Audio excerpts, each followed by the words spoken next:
الحمد لله رب العالمين والعاقبة للمتقين والصلاة والسلام على أشرف الأنبياء والمرسلين وعلى آله وأصحابه وأزواجه وعلماء ملته أجمعين. أما بعد، قال الله عز وجل في القرآن المجيد والفرقان الحميد: إن مثل عيسى عند الله كمثل آدم خلقه من تراب ثم قال له كن فيكون. آمنت بالله صدق الله العظيم. اللهم صل على سيدنا محمد كما تحب وترضى له وصلى الله عليك يا رسول الله. حمد و صلات کے بعد رسول پاک صاحب الاولاق صلی اللہ علیہ وآلہ وسلم کی بارگاہ قدسیہ میں نجران کے علاقہ سے عیسائیوں کا علماء کا ایک وفد آیا جو اس وقت اپنے مذہب کے بہت بڑے راہبر تھے، رہنما تھے، لیڈر تھے،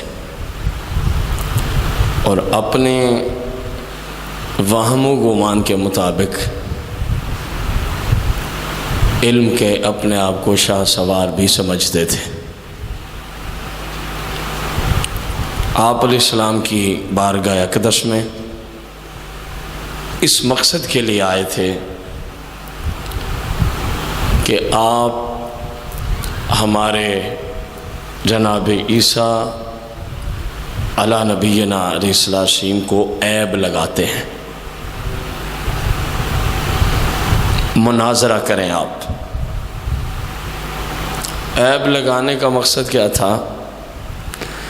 کہ آپ انہیں نہ خدا سمجھتے ہیں، نہ تیسرا خدا سمجھتے ہیں، نہ ابن اللہ سمجھتے ہیں، اللہ کا بیٹا. یہ ان کی شان کے خلاف ہے. ان میں سے آپ کو یہ ایک عقیدہ تو رکھیں. استغفر اللہ العظیم. آقا کریم صلی اللہ علیہ وسلم نے طریقہ بھی یہی ہوتا ہے، کسی سے اگر آپ اپنے مسلک کی، مذہب کی حقانیت واضح کرنا چاہتے ہوں، پہلے مناظرہ ہوتا ہے. اگر اس کو سمجھ آ جائے تو ٹھیک ہے، ورنہ پھر مباہلہ ہوتا ہے. آپ نے فرمایا ٹھیک ہے، تو مناظرے کے لیے آئے ہو تو ہم تو ہر وقت ہی تیار ہیں. یہ بتاؤ، میں وہ مناظرے کا پورا پس منظر مختصر سے لفظوں میں آپ کو جو خلاصتاً ہے فرمایا، یہ بتاؤ کہ جو بیٹا ہوتا ہے وہ باپ کے مشابہ ہوتا ہے کہ نہیں ہوتا؟ ان کی طرف سے جو علماء تھے انہوں نے کہا جی بالکل، بیٹا باپ کے مشابہ ہی ہوتا ہے. اب انسان کا بیٹا انسان ہی ہوگا، وہ حیوان تو نہیں ہوگا. میرے آقا کریم علیہ السلام نے فرمایا اچھا یہ بتاؤ، جو اللہ ہے جس کی ہم عبادت کرتے ہیں، کیا وہ سوتا ہے؟ کہنے لگے نہیں. فرمایا کیا وہ کھاتا ہے؟ کہنے لگے نہیں. فرمایا کیا وہ پیتا ہے؟ کہنے لگے نہیں. فرمایا کیا وہ کسی کام کو کرتے ہوئے تھک جاتا ہے؟ انہوں نے عرض کی نہیں. میرے آقا کریم صلی اللہ علیہ وآلہ وسلم نے فرمایا کیا جو ہمارا اللہ ہے وہ کسی عورت کے پیٹ میں رہا ہے؟ انہوں نے عرض کی کہ نہیں. کیا کسی عورت کے پیٹ میں رہ کے اس نے غذا حاصل کی ہے؟ انہوں نے عرض کی نہیں. کیا وہ کسی عورت کے پیٹ سے باہر آیا؟ انہوں نے عرض کی نہیں. فرمایا کیا پھر بچپن سے لے کے جوانی تک اس کو غذا کے لیے کسی کی احتیاجی اٹھانی پڑی؟ وہ عیسائی جو علماء ہیں، وہ وفد ہے پورا، وہ کہتے جا رہے ہیں نہیں نہیں نہیں ہر جگہ پہ. اور پھر رسول پاک صلی اللہ علیہ وسلم نے ارشاد فرمایا اچھا اب یہ بتاؤ کہ کیا عیسیٰ علیہ السلام کھاتے تھے کہ جی بالکل کھاتے تھے، پیتے تھے بالکل پیتے تھے، سوتے تھے بالکل سوتے تھے، کسی خاتون کے پیٹ میں رہے بالکل رہے، پھر پیٹ سے باہر بھی آئے بالکل آئے، پھر غذا کے محتاج بھی رہے بالکل رہے۔ ساری باتیں اللہ کے لیے پوچھیں تو نہیں، اور جناب عیسیٰ روح اللہ کے لیے پوچھیں تو ہاں۔ میرے آقا علیہ السلام فرماتے ہیں ابھی میں نے شروع میں پوچھا تھا کیا بیٹا باپ کے مشابہ ہوتا ہے کہ نہیں، تم سب نے کہا تھا ہوتا ہے۔ اگر عیسیٰ علیہ السلام رب کے ہی معاذ اللہ بیٹے ہوتے تو پھر ان کی صفتیں بھی وہی ہوتی ہیں جو اللہ جل شانہ کی صفتیں ہیں۔ فساقتو، مناظرے میں آخری حد یہی ہوتی ہے، ایک جانب دلائل جب قوی ہوتے ہیں تو مد مقابل فساقتو وہ خاموش ہو جاتا ہے۔ اگر اس میں عقل کی کوئی چیز پائی جاتی ہو تو وہ خاموش ہو جاتا ہے، اور اگر کوئی ہٹ دھرم ہو جیسا کہ اپنے زمانے میں بعض لوگ ہیں تو وہ خاموش نہیں ہوتا، وہ کبھی ادھر کبھی ادھر اور کبھی بات تو ایک پہ مناظرہ چل رہا ہوتا ہے، جب دیکھا اس پہ نہیں کسی اور چیز کے پیر پکڑ لیے، اس کے ابھی سر تک نہیں پہنچے کسی اور چیز کے بازو پکڑ لیے، کیونکہ وہ اگرچہ عیسائی تھے لیکن اتنی عقل رکھتے تھے کہ مناظرے کا مطلب یہی ہوتا ہے جب آپ کے دلائل ختم ہو جائیں اور سامنے والے کے دلائل قویہ ہوں، اور یہاں تو دلائل قاہرہ بھی تھے، دلائل باہرہ بھی تھے، یہاں تو جو کہیں الفاظ پیچھے ہیں، مصطفیٰ کریم کے دلائل ان الفاظ سے بھی آگے قدم رکھتے تھے۔ فساقت، خاموش ہو گئے۔ میرے آقا کریم علیہ السلام نے فرمایا کوئی دلیل ہے تو لے آؤ۔ جب ادھر سے کچھ نہ بچا، دلیل ایک جملہ بھول گئے، اچھا پھر یہ بتائیں ان کا باپ کون، اچھا پھر یہ بتائیں عیسیٰ علیہ السلام کا، فرمایا یہ تو کوئی دلیل نہ ہو، نہیں چلو ہمیں پتہ چل جائے ان کے باپ کا نام کیا ہے۔ یعنی اب ان کا یہ کہنا تھا جس کا باپ نہ ہو، جس کا اور ماں بھی پاک دامنہ ہو، کوئی شک نہیں مریم سلام اللہ علیہ زمانے بھر کی عورتوں سے زیادہ پاک دامنہ، قرآن نے ان کی پاک دامنی گواہی دی۔ جو ذرا برابر اونچ ریچ رکھے گا جناب مریم سلام اللہ علیہ کے بارے میں وہ مردود ہے، ہندو ہے، سکھ ہے، مسلمان ایسی بات نہیں کر سکتا، کیونکہ قرآن جن کی پاکی کی گواہی دے۔ تو اللہ جل جلالہ نے پھر اپنے پیارے حبیب صلی اللہ علیہ وسلم کو فرمایا، حبیب ان کو فرمایا اگر اتنی بات سے کوئی خدا بنتا ہے نا، اتنی ہی بات سے کہ باپ جو نہیں ہے ماں بھی بالکل پاک دامنہ ہے، جان بہن کے عقیدہ میں، ہمارا عقیدہ بھی یہی ان کا بھی یہی، تو پھر ان سے پوچھیں آدم کے بارے میں کیا خیال ہے۔ چلو ادھر تو صرف باپ نہیں، وہاں نہ ماں ہے نہ باپ ہے، آدم علیہ السلام کے معاملے میں نہ ماں ہے، آپ ان سے پوچھیں چلو آدم کے بارے میں تمہارا کیا خیال ہے، وہ بھی رب ہے؟ کہنے لگے نہیں وہ تو اللہ نہیں ہے، نہ وہ ابن اللہ ہے نہ وہ تیسرے خدا ہیں۔ تو فرمایا حق تو یہ ہے کہ جس کی ماں بھی نہ ہو باپ بھی نہ ہو، جو تم نے اصول رکھا کہ باپ نہیں ہے تو خدا ہو گیا، تو جس کے دونوں ہی نہ ہوں وہ تو اس سے بھی اگلا خدا ہو گیا بقول تمہارے، اور تم کہتے نہیں آدم علیہ السلام کو ہم خدا نہیں سمجھتے، آدم علیہ السلام کو ہم خدا نہیں سمجھتے۔ پھر کسی اور طرف نکل گئے، مختلف انداز سے مناظرہ ہوتا رہا، حتیٰ کہ کسی صورت بھی ان کو اب نکلنے کے لیے راستہ، میرے آقا علیہ السلام نے فرمایا کوئی ہے دلیل تو لے آؤ۔ اب وہ مناظرے سے تو عاجز آ گئے، اب کہنے لگے ہم آپ سے مباہلہ کریں گے۔ مباہلہ یہ ہوتا ہے کہ دو گروہ، دونوں کا دعویٰ ہے میں حق پہ، اور یہ والا گروہ کہتا ہے میں حق پہ، اکٹھے ہوں اور دعا کی جائے اس انداز میں کہ جو جھوٹا ہے اس پہ اللہ کی لعنت اور وہ تباہ ہو جائے۔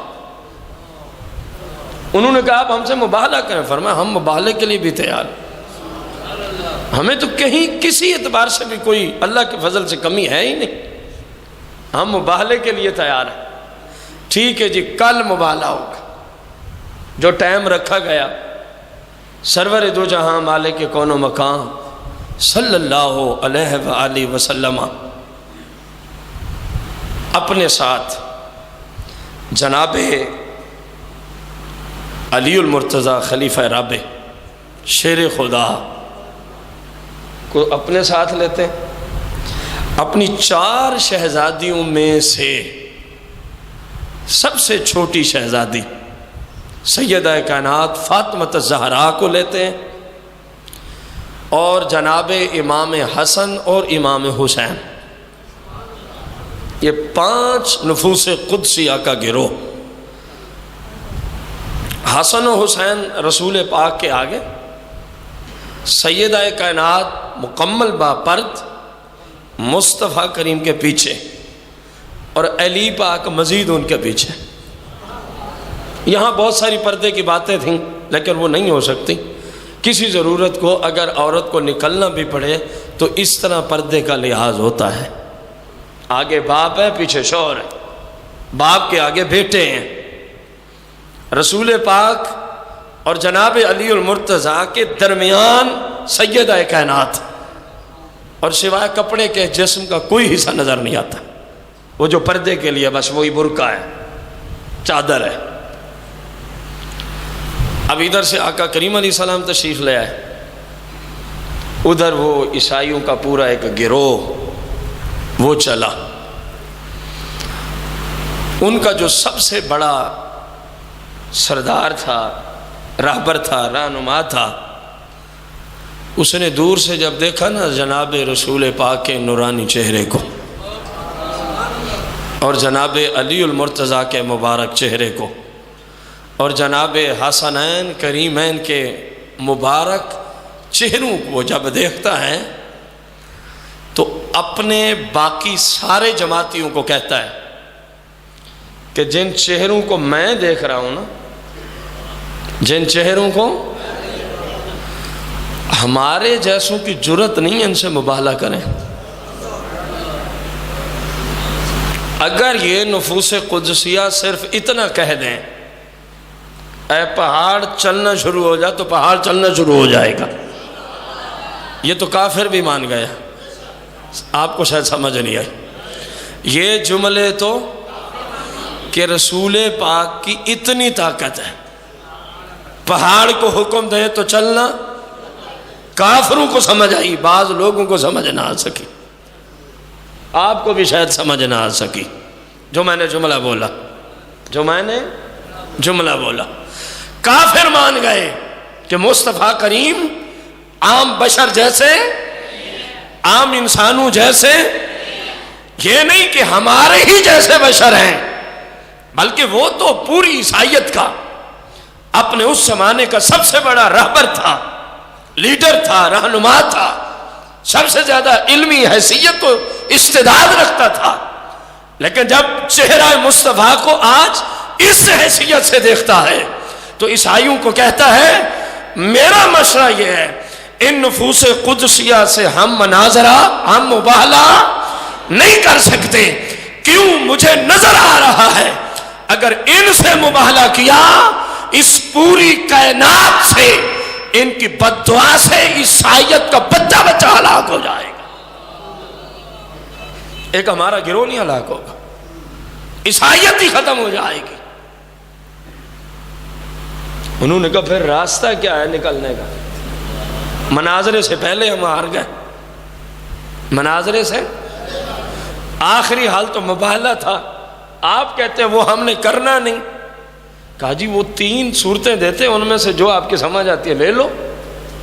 رسول اکرم علیہ السلام نے 3 ہی صورتیں دے رکھی تھی نا، یا اسلام کیا قبول کرو، یا پھر ہمیں تمہیں ٹیکس دینا ہوگا پھر رہنے دیں گے، اگر یہ نہیں تو پھر تلوار ہے۔ اور جہاد کرنے سے پہلے یہ 3 ہی باتیں کرنی ہوتی ہیں۔ ابھی جائیں انڈیا پہ جا کے جناب آپ دھاوا بول دیں کہیں جہاد ہو گیا، ایسے نہیں ہوتا۔ پہلے ان کے جو بھی سربراہ ہے آگے اس کو یہی کہیں گے یا اسلام قبول کر لو یا سلطنت اسلام کی ہوگی، تم رہتے رہو، تمہارے سارے حقوق ہم پورے کریں گے جتنوں کی اسلام میں گنجائش ہوگی. جیسا مدینہ منورہ میں آقا علیہ السلام نے یہودیوں سے باقاعدہ طور پہ معاہدہ فرمایا تھا. اہل کتاب کے اسلامی ریاست میں حقوق ہیں، لیکن وہ ان حقوق کو لیں تو تبھی بات ہے نا. یا اسلامی ریاست کا حصہ ہے تمہارا ملک، تم ہمیں ٹیکس دو گے، جزیہ دو گے. اگر یہ نہیں تو پھر تیسرا درجہ ہوتا ہے تلوار کا، جہاد پھر آتا ہے. جہاد ان کا آپس میں مشورہ ہوا کہ مناظرہ بھی ہار گئے، مباہلے کی جرت نہیں، تو سارے مل جل کے کہنے لگے جنگ ہماری جرت نہیں ان لوگوں سے کرنا، ہم ان لوگوں سے جنگ. ایک ہی راستہ بچ گیا کہ ٹیکس ہی دینا منظور کر لیا جائے. وہ ہاتھ جوڑتے ہیں جی ہم آپ سے مباہلہ نہیں کر سکتے، ٹیکس جو مقرر ہوگا دے دیں گے. سالانہ میرے آقا علیہ السلام نے 2000 سوٹ ان پہ ٹیکس رکھا. کتنے؟ 1000 حلے فرمایا تم نے سفر المظفر کے مہینے میں دینے اسلامی ریاست کو، اور 1000 حلہ تم نے رجب المرجب کے مہینے میں دینا اسلامی ریاست کو. انہوں نے کہا جی ہمیں قبول ہے. انہوں نے کہا ہمیں. وہ چلے گئے. یہ ان کے جملے تھے، یہ جملے ان کے یاد رکھنا، میں نے کچھ آگے کہنا ہے. اب مصطفیٰ کریم کا فرمان بھی سنیں، مصطفیٰ کریم کا فرمان عالی شان بھی سنیں.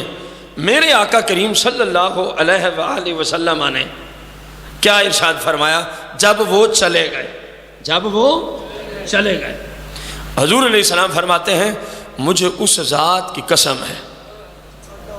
وہ عیسائیوں کا خیال تھا کہ ہم ہلاک ہو جائیں گے، کائنات میں اگر ان کا مقابلہ کیا تو نسلیں بھی کیا ہو جائیں گی. یہ جملہ یاد رکھنا ہے کہ کافروں کو سمجھ آ گئی تھی مصطفیٰ کریم اور آپ کے اہل بیت کے مد مقابلہ آئے تو نسلیں مٹ جائیں گی. کافروں کو سمجھ آ گئی تھی ہم نے پھر آنا ہے کربلا میں. یہ جملہ یاد رکھنا. رسول پاک صلی اللہ علیہ وسلم فرماتے ہیں مجھے اس ذات کی قسم ہے جس کے قبضہ قدرت میں میری اللہ کا عذاب، اللہ کا اہل نجران کے بالکل قریب آ چکا تھا. اللہ کا عذاب اہل نجران کے بالکل قریب آ چکا تھا. اور حال یہ تھا اگر وہ ہم سے مباہلہ کرتے، اگر وہ ہم سے، اور یہاں تو ذات مصطفیٰ کریم کی بات ہے، میں امید ہے کہ سنا پاؤں گا. قبلہ کاظمی شاہ صاحب ملتان والے، ان سے ایک مولوی نے علم غیب پہ مباہلے کو دعوت دے دی، اس کا کیا حشر ہوا میں ابھی ذکر کرتا ہوں. اب توجہ سے سنیں. میرے آقا فرماتے ہیں کہ اگر یہ لوگ ہم سے مباہلہ کرتے تو اللہ کریم ان کو خنزیر اور بندر کی صورت میں مسخ کر دیتا. کس کی صورت میں؟ خنزیر اور بندر کی صورت میں رب ان کو کیا کر دیتا؟ مسخ کر دیتا. اور اللہ جل جلالہ کے حبیب نے فرمایا پھر جب عذاب آتا نا یہ صرف انہی تک نہ رہتا، پھر ان کے علاقے کے چرند بھی ہلاک ہو جاتے، پرند بھی ہلاک ہو جاتے. میرے آقا کریم فرماتے ہیں میرے صحابہ سنو، سال کے ختم ہونے سے پہلے اگر یہ ہمارے مد مقابل آ جاتے، سال یہ والا بعد میں ختم ہوتا اور سارے جہاں سے نسل عیسائیت رب پہلے ہی ہلاک کر کے ہمیشہ کے لیے ختم کر دیتا. ان کی قسمت اچھی کہ یہ ہمارے مقابلے میں نہیں آئے، بچ گئے. ورنہ فرمایا سال بعد میں ختم ہوتا، پورے جہاں سے عیسائیوں کی نسل رب پہلے ہی تباہ و برباد کر دیتا. رب پہلے ہی تباہ ہو. فرمایا اس پورے جہاں میں تمہیں پھر کوئی ایک عیسائی نام کا بندہ نہ ملتا اگر یہ میرے مقابلے میں آ جاتا. کس حیثیت سے؟ مباہلہ کی حیثیت سے. اب آپ سنیں، عیسائی ہو کے کافر ہو کے جب رسول پاک کا مبارک چہرہ دیکھتے ہیں، جناب حسنین کریمین کا مبارک جناب علی پاک کا مبارک چہرہ دیکھتے ہیں تو کافر ہو کے سمجھ آتے ہیں. رسول پاک نے تو بعد میں فرمایا نا کہ نسلیں ان کی تباہ ہو جاتی، ان کو پہلے ہی سمجھ آ گئی کہ یہ ایسے نورانی چہرے والے لوگ ہیں، ان کے مد مقابل آئے تو نسلیں ہلاک ہو جائیں گی. میرے آقا نے بعد میں فرمایا. اب غور طلب بات یہ ہے کہ جو بات ان نفوس قدسیہ کو دیکھ کے کافروں کو سمجھ آ گئی، وہ بات وقت کے یزید کو کربلا میں سمجھ نہیں آئی تھی. وقت کے یزید کو کربلا میں سمجھ نہیں آئی تھی، کیونکہ انہی نفوس قدسیہ میں جناب امام حسین کربلا میں کھڑے تھے. انہی نفوس قدسیہ میں سے جناب، میں سمجھتا ہوں کہ اگر وہ ذرا برابر بھی یزیدی عقل رکھتے ہیں تو یہ مباہلہ ان کے لیے عظیم نعمت تھی. ذرا برابر بھی عقل، کیونکہ علماء تو وہ بھی تھے. یزید کی فوج کے بندے کو جاہل تھوڑی تھے، یزید کو جاہل تھوڑی ہے، ابن زیاد جاہل تھوڑی ہے. یہ لائن، یہ لانتی گروہ بڑے بڑے اجلہ فضلاء رکھتا تھا، قرآن کے قاری حفاظ ان کے پاس تھے، وقت کے مفتی جید فقیہ ان کے گروہ میں تھے. کیا ایک طالب علم کو پتا ہے کہ قرآن میں مباہلے کی یہ حالت آئی ہے کہ جو ادھر آئے گا وہ ہمیشہ کے لیے مٹ جائے گا؟ تو یزیدیوں کو پتا نہیں تھا، تھا پتا، اور ان کے لیے میں سمجھتا ہوں ایک بچنے کا راہ تھا. لیکن انہوں نے رب کی بات پہ، رسول پاک کی باتوں پہ یقین ہی نہیں رکھا. مد مقابل آئے تو جو رسول پاک نے فرمایا تھا اگر آتے تو نسلیں، آج پورے جہاں میں مجھے آپ کوئی ایک بندہ دکھا دیں جو کہے میں یزید کی نسل سے ہوں. آل رسول کے مد مقابل آیا نا، حضور تو پہلے بتا گئے تھے جو ادھر آئے گا مٹ جائے گا. کوئی ایک بندہ آپ مجھے دکھا دیں جو کہے میں شمر کی نسل سے ہوں، جو کہے میں خولی کی نسل سے ہوں. کوئی ایک بندہ پورے جہاں میں آپ مجھے دکھا دیں. لاکھوں کی تعداد میں فوج تھی یزید کی، کو جو ایک کہتا ہو اس وقت کہ میں ابن زیاد لانتی کی نسل سے ہوں، کیونکہ رسول پاک تو پہلے ہی بتا گئے تھے جو ان کے مقابلے ہے رب ان کی نسلیں مٹا کے رکھ دے گا. یزید کربلا میں مصطفیٰ کے گھرانے کے مقابلے میں آیا، یقین جانے وہ تھیوری تھی کہ رب نسلیں مٹا دے گا. یزید کربلا کے اندر رسول پاک کے گھرانے کے مد مقابل آیا، یہاں پریکٹیکل ہو گیا. فرمایا جو فرمایا تھا اب دیکھ لو، پورے جہاں میں یزید کی نسل کا کہیں نام ہو. حالانکہ کتنی تعداد تھی، اور جن کے لیے آئے تھے ان کا صرف ایک شہزادہ بچا تھا.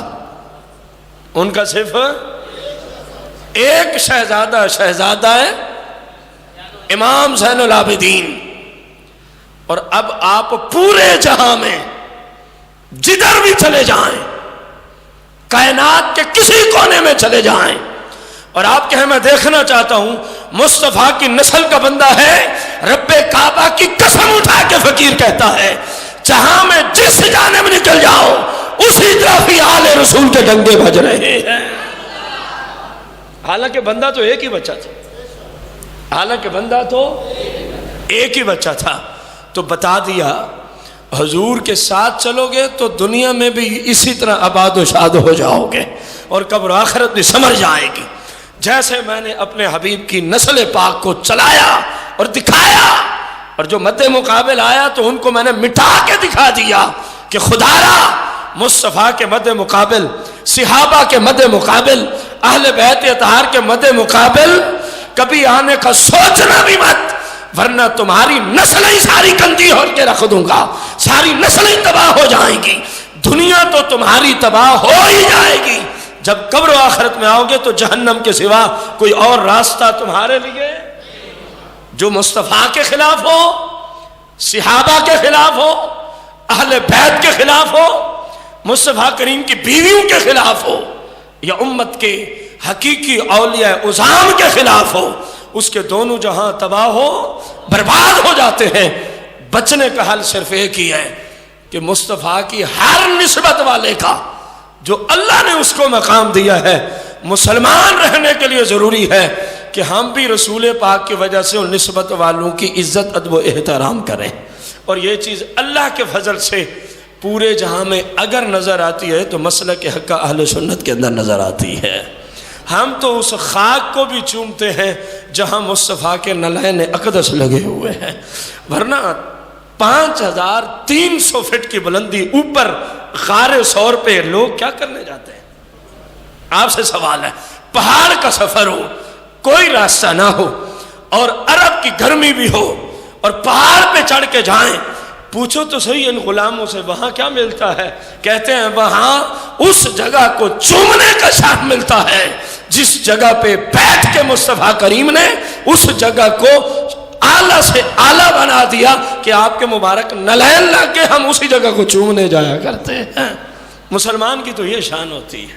غار حرا پہ بھی یہی حال ہے، غار حرا پہ بھی، بدر میں بھی یہی حال ہے. لوگ کیوں بدر جاتے ہیں؟ کتنے پیسے لیتے ہیں اگر اسپیشل گاڑی کروائیں آپ؟ کیوں لوگ اتنے پیسے لگا کے بدر جاتے ہیں؟ چلو یار اس میدان کو دیکھنا نصیب ہو جائے گا جہاں مصطفیٰ کریم کے مبارک قدم لگ گئے تھے. امام مالک رضی اللہ عنہ کی بارگاہ میں امام شافعی رضی اللہ عنہ حاضر ہوئے تو آپ کے پاس، امام مالک کے پاس اعلیٰ قسم کے گھوڑوں کی ایک لائن لگی ہوئی تھی. امام شافعی نے کہا حضور اتنے خوبصورت گھوڑے میں نے کبھی نہیں دیکھے. میں نے امام مالک، کیونکہ علماء، حقیقی علماء کی بات، اللہ کے فضل سے وہ سخاوت میں بھی علماء ہی ہوتے ہیں، یعنی سمجھنے والے ہوتے ہیں کہ سخاوت اچھی چیز ہے. امام مالک نے اتنا جملہ سنا تو فرمایا امام شافعی یہ جتنے بھی کھڑے ہیں سب تیرے، یہ جتنے بھی کھڑے ہیں سب اہل سنت. تو اس مٹی کا بھی خیال کرتے ہیں جس کو نسبت مصطفیٰ حاصل ہو. اس پہ بات سنا رہا ہوں، جتنے کھڑے ہیں سارے. امام شافعی عرض کرتے ہیں حضور اپنی سواری کے لیے چلو ایک تو رکھ لیں. آپ نے مسجد نبوی جانا ہوتا ہے، روضہ رسول پہ جانا ہوتا ہے، مدینہ شریف میں، مدینہ کے ہی آپ تھے نا امام مالک رضی اللہ عنہ، ایک اپنے لیے رکھ لیں.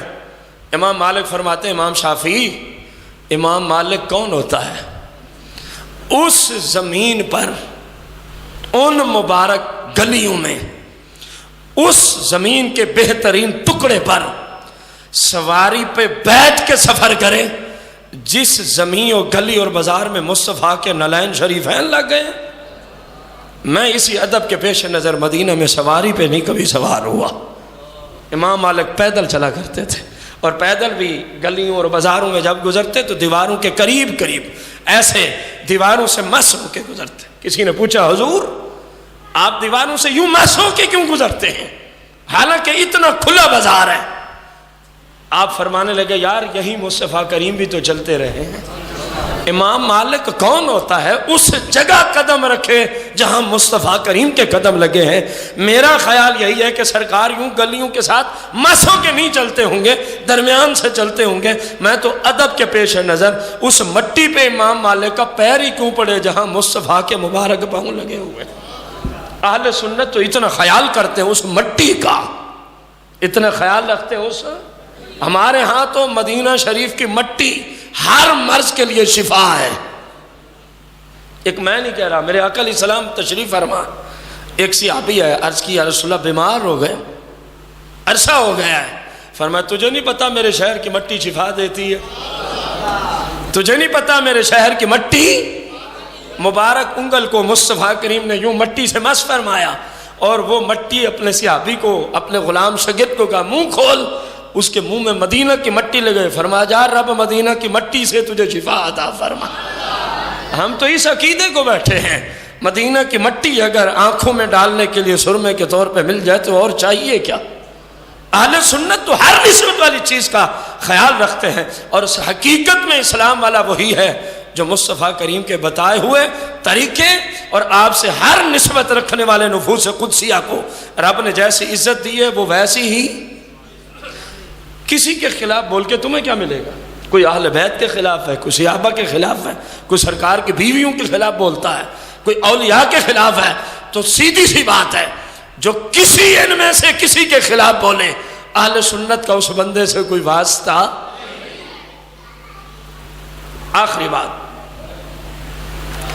انوار العلوم، جامعہ انوار العلوم ملتان شریف، اس کے بانی شیخ الاسلام والمسلمین علامہ سید احمد سعید کاظمی شاہ صاحب رحمۃ اللہ تعالی علیہ، بہت بڑے نیک بزرگ ہستی گزرے، بہت بڑے.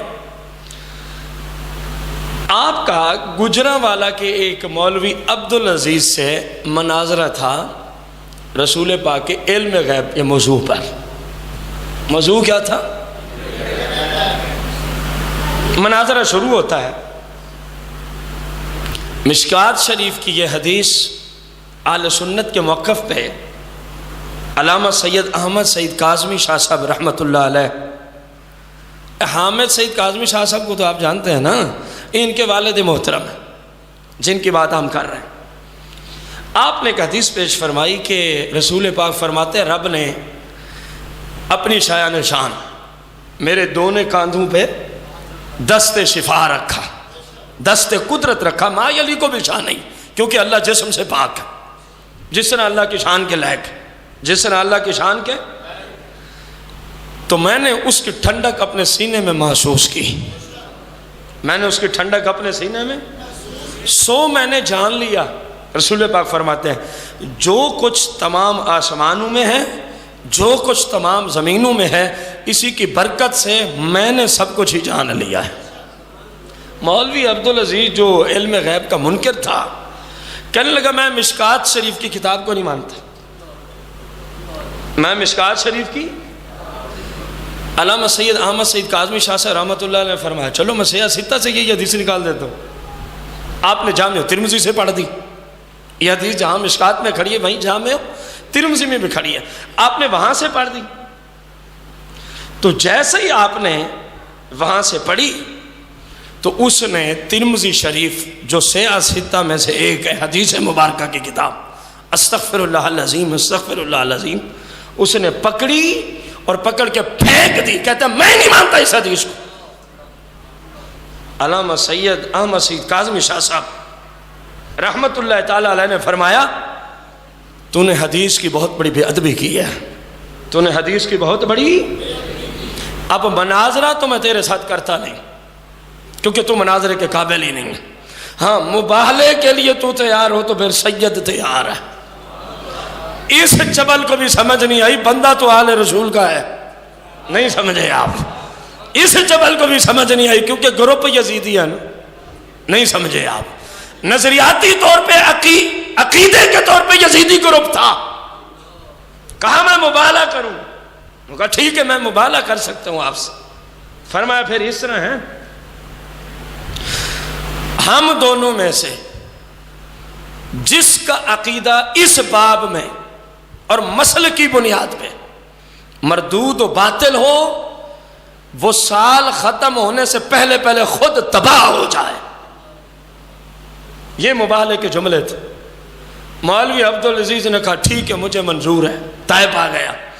اب علامہ سید احمد سعید کاظمی شاہ صاحب رحمۃ اللہ نے فرمایا یا اللہ ادھر یہ ہے علم غیب کا منکر اور اس کا مسلک، ادھر تیرے نبی کی آل کا بندہ ہے جو تیرے نبی کے لیے علم غیب کے ثبوت پہ بیٹھا ہے اور اپنے مسلک کی حقانیت کے لیے جملے بول رہا ہے. ہم دونوں میں سے جو بندہ بھی مسلک کی بنیاد پہ باطل پرست و مردود ہو یا اللہ اگلا سال آنے سے پہلے اس کو تباہ کر دے، ہلاک کر دے. مبالغہ ختم ہوا، شاہ صاحب اپنے گھر اور مولوی اپنے گھر چلا گیا. رات گزری، صبح ہوئی وہ اپنی مسجد میں درس قرآن دیتا تھا. صبح ہی نماز کے بعد سٹیج پہ آ کے بیٹھا، قرآن شریف کھولا، درس دینے لگا تو زبان لٹک گئی. سال تو دور کی بات ہے، درس دینے ہی کے لیے ایسے قرآن کھولا تو کتے کی طرح زبان باہر آ گئی. کوشش کی چلو ایک لفظ ہی بول دوں، لیکن رب نے ایک لفظ بولنے نہیں دیا. وس کیا مولوی عبدالعزیز نے ڈاکٹروں کے پاس جا کے، ڈاکٹر نے ایک ہی جملہ بولا تھک ہار کے، مولوی عبدالعزیز یہ بیماری نہیں، یہ رب کا عذاب ہے، اور رب کے عذاب کا کوئی علاج نہیں ہوتا۔ پھر زندگی بھر ایک لفظ بھی نہ بول سکا، اور اگلے سال اسی سال کے ختم ہونے سے پہلے مولوی عبدالعزیز لوگوں نے دیکھا جہنم رسید ہوا، مردود ہو گیا، ہلاک ہو گیا۔ تو آقا کریم سے مباہلہ تو بڑا مسئلہ تھا، مباہلہ تو حضور کے خادموں سے کوئی نہیں کر سکا۔ جب مسئلہ کے حقہ کی بات آئے، جب مسئلہ کے حقہ کی بات آئے، آپ نے سنا ہی ہوگا شاید سندھ کے علاقے میں مباہلہ ہوا تھا، آگ میں جانا، وہ بھی ایک مباہلے کی شکل تھی کہ جو جھوٹا ہوگا اس کو آگ، وہ ساری چیزیں آپ کے سامنے ہیں۔ اہل سنت اللہ کے فضل سے وہ سچا سچا مسلک ہے جو 14 صدیاں پہلے مصطفیٰ کریم نے اپنے صحابہ اور اہل بیت کو عطا فرمایا تھا۔ الحمدللہ علی احسان ہی ہم اپنے عقائد و نظریات میں انہی عقائد و نظریات کے متحمل ہیں، ماننے والے ہیں جو سرور دو جہاں نے اپنی امت کو عطا فرمائے تھے۔ تو کوشش کریں اپنے آپ کو اہل سنت کے ساتھ پابند رکھیں، اور اہل سنت کا نام کی بات میں نے نہیں کی، بہت سارے اہل سنت کا نام لینے والے ہاتھ بھی باندھ کے کھڑے ہیں، لیکن صحابہ کے گستاخ ہو گئے ہیں۔ صحابہ کے ان نیم رافضیوں سے بھی اہل سنت کا کوئی واسطہ، جو کسی صحابی کے خلاف گفتگو کرے وہ اہل سنت کا فرد ہو سکتا؟ یہ ہمارے امام اہل سنت نے تحقیق انیق کے بعد فتاوی رضیہ میں فتویٰ صادر فرمایا کہ جو کسی صحابی کے خلاف زبان کھولے سمجھ لو وہ اہل سنت کا فرد ہو سکتا، باقی جو بھی ہو سکتا ہے، وہ مسلمان اہل سنت کا فرد نہیں ہو سکتا۔ اپنے آپ کو اہل سنت کے ساتھ رکھو اور اہل سنت کے ساتھ وفا کرو، یہی وقت ہے۔ ہر طرف سے اہل سنت یعنی اسلام کے خلاف ہر طرف سے سازشیں ہیں، اور اسلام کس چیز کا نام ہے؟ اہل سنت ہی کا نام ہے نا۔ تو اہل سنت کے خلاف بھی ہر طرف سے سازشیں ہیں۔ اپنے مسلک کے ساتھ وفادار بن کے رہو، جیسی قربانی دین کے لیے دینی پڑے دریغ نہ کرو، یہی قربانی کل بخشش کا ذریعہ بنے گی، یہی قربانی دین کے لیے کل بخشش کا ذریعہ بنے گی۔ اللہ کریم مجھے آپ سب کو رسول پاک صاحب لولاک صلی اللہ علیہ وآلہ وسلم کی مبارک شریعت سیکھ کر عمل کی توفیق عظیمہ عطا فرمائے۔ میرے آقا نے ان کو جب مباہلہ کی دعوت دی تو یہ فرمایا تھا فَقُلْ تَعَالَوْا نَدُوا أَبْنَاءَنَا وَأَبْنَاءَكُمْ، آپ ان سے فرمائیں ہم اپنے بیٹے لے آئیں گے، تم اپنے لے آنا۔ ہم اپنے بیٹے، مباہلہ میں ہم اپنے بیٹے لے آئیں گے، تم وَنِسَاءَنَا وَنِسَاءَكُمْ، ہم اپنی عورت کو ساتھ لائیں گے، تم اپنی کو ساتھ لانا۔ وَأَنفُسَنَا وَأَنفُسَكُمْ، ہم خود بھی آئیں گے، تم بھی آنا، ہم خود بھی آئیں گے، تم بھی۔ ثُمَّ نَبْتَهِلْ، پھر ہم کریں گے مباہلہ۔ فَنَجْعَلْ لَعْنَةَ اللَّهِ عَلَى الْكَاذِبِينَ، پھر یہ جملے بولیں گے جو جھوٹا ہے رب کی اس پہ لعنت ہو، رب کی اس پہ۔ آل عمران آیت نمبر 61 کے اندر یہ مسئلہ موجود ہے۔ اللہ کریم ہمیں قرآنیات اور احادیث طیبہ کو سیکھ کر عمل کرنے کی توفیق عطا فرمائے۔ آمین بجاہ النبی الکریم علیہ الصلوۃ والتسلیم۔